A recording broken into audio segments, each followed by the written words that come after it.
The creatures were about 3.5 feet tall with round, oversized heads. Their huge eyes glowed in the dark.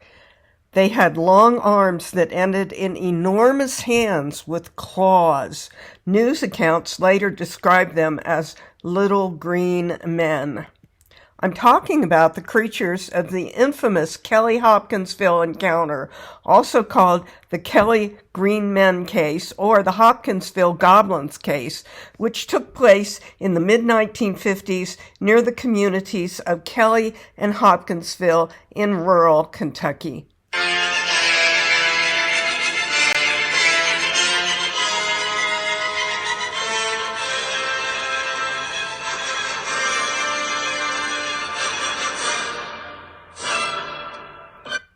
Hi, I'm Tamworth Grice.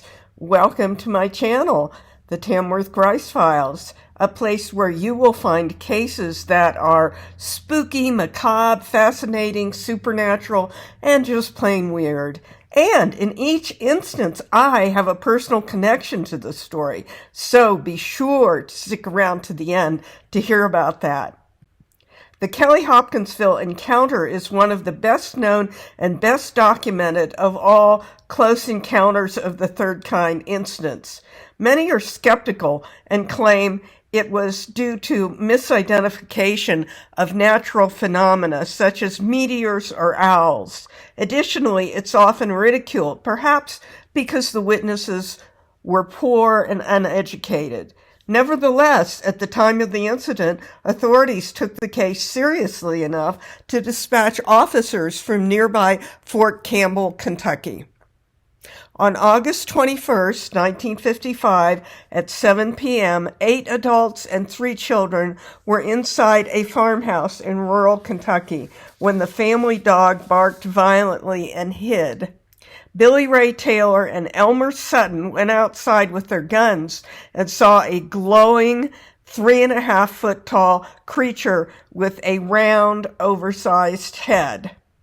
When it was within 20 feet of the house, Billy Ray and Elmer fired from the porch, and the being flipped backward and scurried away. One of the women inside the house, who'd been to church earlier that day, started praying. She thought it was possible that the glowing-eyed creatures on her lawn were sent by the devil himself. Meanwhile, Elmer and Billy Ray moved to chase the creature, but as they stepped away from the farmhouse, a hand with claws reached from the porch roof and grabbed for them. Elmer rushed into the yard and fired point blank at this second creature, knocking it from the roof.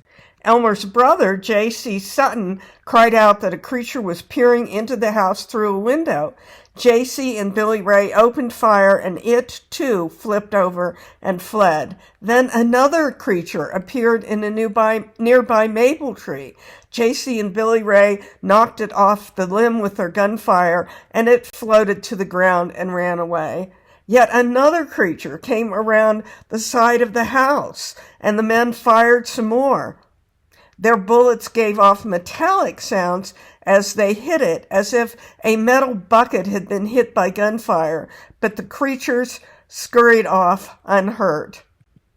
During the next 4 hours, as many as 15 creatures persistently approached the farmhouse and were shot repeatedly. The men grew concerned because their guns seemed useless against the intruders.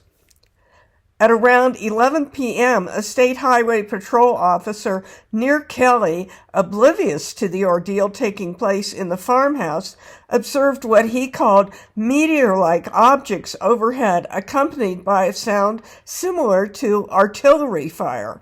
Other witnesses also reported observing odd objects and lights in the sky and hearing odd noises. At about the same time, the people from the farmhouse got into their 2 vehicles and headed to the Hopkinsville Police Department, half an hour away. Police Chief Russell Green later reported that the witnesses seemed genuinely frightened. He added that these were people who typically solved problems themselves without help from the law, and that they'd obviously been scared by something they didn't understand. Believing the incident was perhaps a dispute between neighbors and concerned about a possible gunfight, 4 city police officers, 3 deputy sheriffs, 5 state troopers, and 4 military police officers from the nearby Army installation of Fort Campbell drove to the farmhouse. The authorities searched the property and saw a glowing patch of earth or grass. The men said this was the spot where one of the creatures had fallen to the ground from a fence after being shot. After a while, the authorities left, convinced that no gunfight was imminent. After the people in the farmhouse turned off the lights to go to bed, one of the women noticed a weird glow in her bedroom window. Looking closer, she saw a creature staring in with its hands on the window screen. She cried out, and Elmer grabbed his gun and opened fire.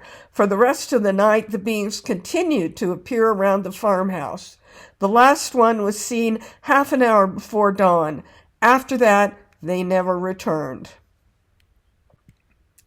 Disbelievers would later say the creatures seen at the farmhouse were nocturnal great horned owls, which can become aggressively behaving when threatened. Nevertheless, UFO believers support the claim, and the story remains one of the best known and best documented cases in the history of UFO incidents.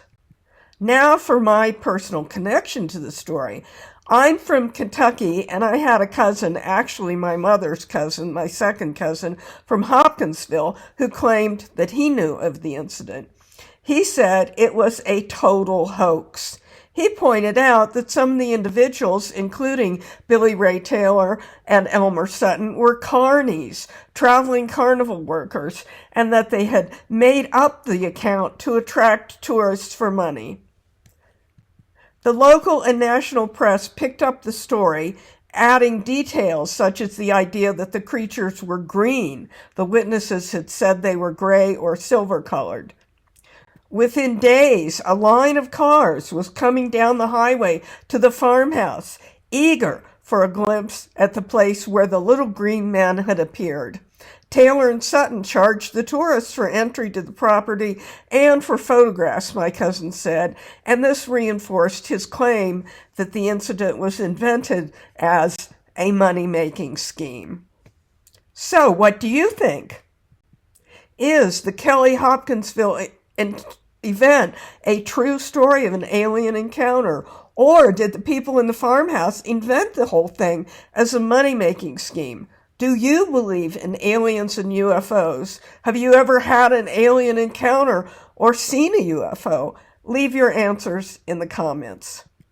Thanks for watching. If you found this story compelling, please subscribe, because I really need subscribers, and like and spread the word about this channel. And let me know in the comments if there are other cases you would like me to explore. I love and appreciate you for watching, and I hope you'll return to view the next video. This is Tamworth Grice signing off. Until next time, stay wonderful, stay weird, and have beautiful dreams.